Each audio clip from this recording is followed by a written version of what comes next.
اچھا، بہرحال سب سے پہلا فرض اپنے چہرے کو دھونا، 1 مرتبہ دھونا فرض ہے، 3 مرتبہ دھونا سنت ہے، اس سے زیادہ تکلف میں نہ جائیں۔ پھر اس کے بعد آپ علیہ الصلوۃ والسلام اللہ تعالیٰ فرماتے اپنے ہاتھوں کو کوہنیوں سمیت دھونا، 1 مرتبہ دھونا فرض، 3 مرتبہ دھونا سنت۔ پھر آگے اللہ نے فرمایا وَامْسَحُوا بِرُؤُوسِكُمْ، اپنے سروں کا مسح کرو، چوتھائی سر کا مسح کرنا فرض، پورے سر کا مسح کرنا سنت۔ اچھا، بعض دفعہ یہ بھی دیکھا گیا ہے، ظاہر ہے بتانے والا کوئی نہ، ہم سب کی کمزوری ہے، نہ کسی نے بتایا نہ کسی نے سکھایا، تو لڑکوں کو دیکھا ہے کہ وہ پورے سر کو گیلا کر رہے ہوتے ہیں،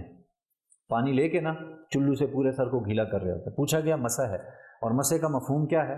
ان کے نزدیک؟ کہ بھئی سر پر پانی ڈالنا، حالانکہ مسح کہا جاتا ہے گیلے ہاتھ سر پر پھیرنا، کوئی اس میں کوئی۔ اچھا، بعض لوگوں کو بالوں میں فنگس ہو جاتی ہے، اور پھر ڈاکٹر حضرات کا کہنا ہوتا ہے کہ بھئی آپ پانی نہ لگائیں، پھر وہ پوچھتے ہیں مسئلہ کیا ہے پانی، تو اتنے پانی سے ڈاکٹر بھی منع نہیں کرتے،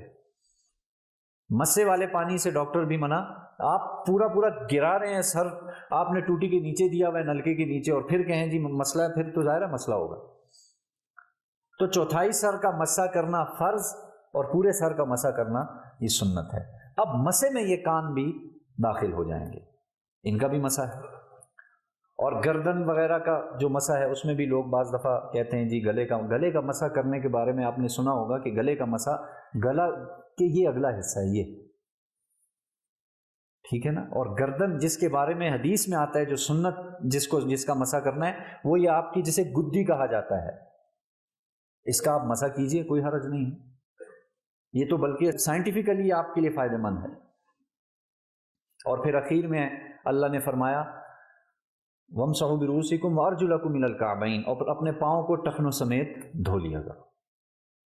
اور ظاہر ہے پاؤں کی انگلیوں کا خلال کرنا یہ بھی سنت ہے۔ خلال بھی اسی کہا جاتا ہے کہ گیلی انگلی کو اپنی انگلیوں کے درمیان پھیر دیا جائے،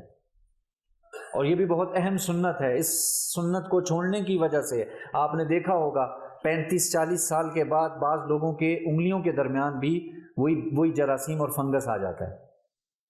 اس کی بنیادی وجہ یہ ہے، ایک سنت پر عمل کرنے کا اتنا زیادہ فائدہ ہے